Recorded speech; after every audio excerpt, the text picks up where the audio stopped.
what I thought was valuable in my life was being really good at baseball so that one day I could hopefully become a professional, or at least, get a college scholarship and then go from there and hope for the best. About a month before school was going to start, I got a call from a coach at Jessup, and he offered me a partial scholarship. They mentioned Jessup was a Christian university, and so I was like, oh, cool, like I know Christians, and I've been to church, and we got to go to chapels, whatever. Like, I can play baseball? Great, I'll sign on the dotted lines. My grandma was battling cancer as well, and so for me, this offered me the opportunity to stay close to home, so I could be around her, but it also gave me the chance to do something different than just going back to community college. We decided that we were moving my grandma into a retirement home just so she could take care of herself better and have the help that she needs. We were going to go over there for breakfast the next morning. That night before, my mom had came home and she just asked me if I wanted to run over there real quick and just check in. And we hung out for a bit, we got to chat, talk a little baseball, had a good time. And turns out that night at around 3 a.m, she had a massive heart attack and she passed away. There was definitely a shift in my mind and in my heart of there's got to be something deeper. There has to be something that's more meaningful than just all of this material life that we have. And so a lot of those questions arose of, who is God? Is God real?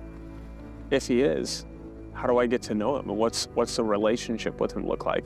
One professor in particular, Daniel Gluck, the way he approached talking about Christianity made me feel like I just wanted to be a part of it. I had no idea who Jesus was prior to that. And so he painted it in like such a realistic, like warm, relational sense that it made me want to get to know who Jesus was. So it was a real paradigm shift for me of, whoa, there's this God that created me and like is giving me the opportunity at this life that I get to live that's so peaceful, that's so joyful. I want to know him. I don't remember the exact date I decided, but I remember the day I got baptized. It was December 1st, 2017. Got baptized on campus. It was like this peace kind of fell over me. Like, you just made the best decision you'll ever make in your life. And I don't know how to quite describe it other than like God used my grandma's death to kind of pull me from the gutter of not knowing what the meaning of life was to realizing like it's him, like it's relationship with him, it's knowing him. And while I came to Jessup for baseball, that just seemed to be the tool that God used to help me get to know him.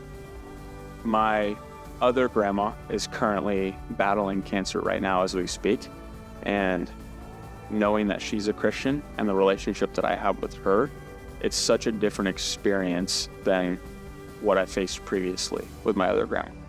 And like when I go and spend time with her, there's this sense of joy that like, even if she passes away from this cancer, she's instantly in eternity with Christ.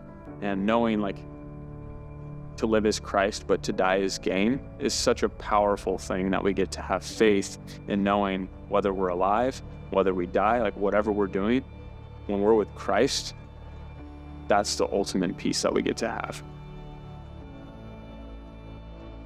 I think God used Jessup as a really big tool to shift not only my life, but the lives of those around me. Through Jessup, I became a Christian and God used Jessup to save me. And so I've seen my best friend become a Christian. I've seen my parents both become Christians. And the fact that like my life was radically changed allowed God to use me in other people's lives to radically change theirs. Therefore, if anyone is in Christ, he is a new creation. The old has passed away. Behold, the new has come.